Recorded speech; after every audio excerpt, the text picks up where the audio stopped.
प्रयागराज कुंभ से आ रही हैं सोशल मीडिया के माध्यम से कि भगदड़ मच गई, बहुत सारे लोग भक्तों को चोट आई, कुछ लोग परमात्मा और गंगा माई की गोद में स्थान प्राप्त हुआ है। बड़े भाग्यशाली हैं कि जिन्होंने तीर्थ में साधु संतों के उस पवित्र रज में अब प्रयागराज में अपने अंतिम क्षण उनको ये प्राप्त हुआ है। ना मालूम कहाँ ये घटना होती, कैसे होती,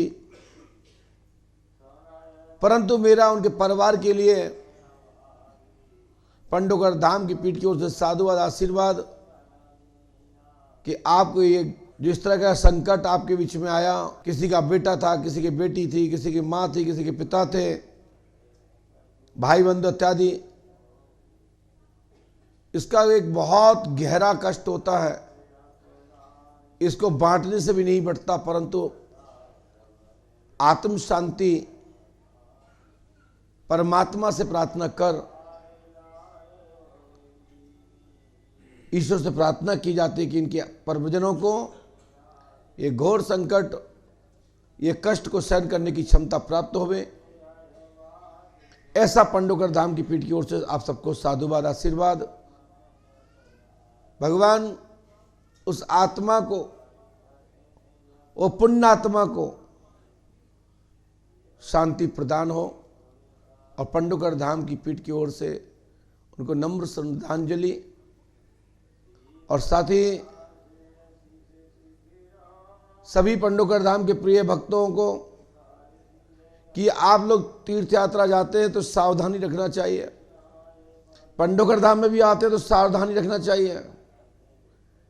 ऐसे स्थानों पर नहीं रुकना चाहिए जहां भगदड़ हो, ऐसे स्थानों पर ज़्यादा भीड़ में नहीं घुसना चाहिए जहां कोई भी अफवाह फैलने पर जानवान जोखिम में जाए। सावधानी रखना चाहिए। पंडोकर धाम में हमेशा यही कहा जाता है कि सावधानी रखोगे, सावधान रहोगे, आपके जीवन में कभी नुकसान नहीं होगा। असावधानी हुई, आप रास्ता से भटके तो दुर्घटना तय। हमारे बीच में एक बार ऐसी बड़ी घटना, व्यापक घटना माता रतनगढ़ पर हुई। किसी ने झूठ बोल दिया कि पुल टूट गया, तो सैकड़ों लोग जिंदा ही पुल से कूद गए कि खास बच जाएं। भगवान ये नहीं कहते कि आप इस प्रकार के कार्य करें। कुछ लोग तो रात में ही जाके लेट जाते हैं कि गुरुजी आएंगे, सुबह का पर्व होगा तो हम सबसे पहले स्नान करेंगे। और जब टोलियां की टोलियां निकलती है ना, तो फिर इस प्रकार की दिक्कतें होती हैं। तो सावधान रहना चाहिए। हमारे पास बहुत सारे प्रकरण अभी आए आज, कितने लोग लापता हुए, कहाँ गए, कैसे गए, लोग पूछ रहे हैं। हमने उनको दिशा भी दी कि चिंता मत करो, कुंभ में गए हैं, प्रयागराज में गए हैं, प्रयागराज महाराज सबको सुरक्षित रखेंगे, ये हमारा आशीर्वाद है। घबराओ मत, फालतू के अफवाह में मत पड़ो। कई लोग जो गए हैं, जो बड़े बुजुर्ग हुआ करते थे, मोह ममता से कट होकर के साधु संतों के दर्शन करते थे, उनकी रावटियों में रहते थे, ऐसी परंपरा बनी है। कई लोग हैं कि वहाँ मोबाइल चार्ज नहीं कर पा रहे, तो घबराने की जरूरत नहीं है। सबके परिवार परिजन के लोग बिछड़ेंगे नहीं, घर पहुंच जाएंगे, आशीर्वाद है। हमने हनुमान जी पंडोकर सरकार से प्रार्थना कर दी है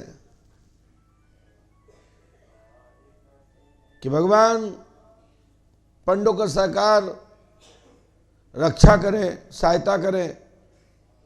और बाकी के प्रशासन शासन तो वहां लगाई है,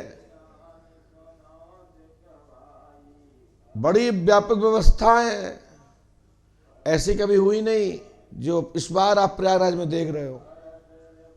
लेकिन असावधानी हम और आप लोग ही करते हैं। सावधानी रखिए। अब इस पे इतना ही कह करके पंडोकर धाम की पीठ की ओर से सबको साधुवाद आशीर्वाद। आपकी पीड़ा को, आपके कष्ट को, दैहिक दैविक भौतिक ताप आदि संकट पंडोकर धाम की पीठ में आने मात्र से, पुष्पावती गंगा का दर्शन करने मात्र से पांडेश्वर महादेव के प्रक्षेत्र से लेकर के पंच अखाड़ा सरमुक्ति केंद्र में जाने मात्र से आपका संकट कट जाता है। जो भक्त लोग 2-2 घंटे 1-1 घंटे टाइम देते हैं सरमुक्ति केंद्र में और पंच अखाड़े में, उनकी बाधा तो 100% खत्म और कभी लौट के वापस नहीं जाती, ये दिमाग से निकाल दे। लेकिन समझ दीजिए, और जिनके बाधाएं खत्म हो गई उन पे कभी दोबारा आती भी नहीं है, क्योंकि पंडोकर धाम से जो दूत और वीर गण हैं वो आपके परिजन और परिवार के ऊपर रक्षा करते हैं, मकान के रक्षक हो जाते हैं। लागुनी के रूप में आपके मकान पर कवच गिर जाता है। ये पंडोकर धाम की खासियत है।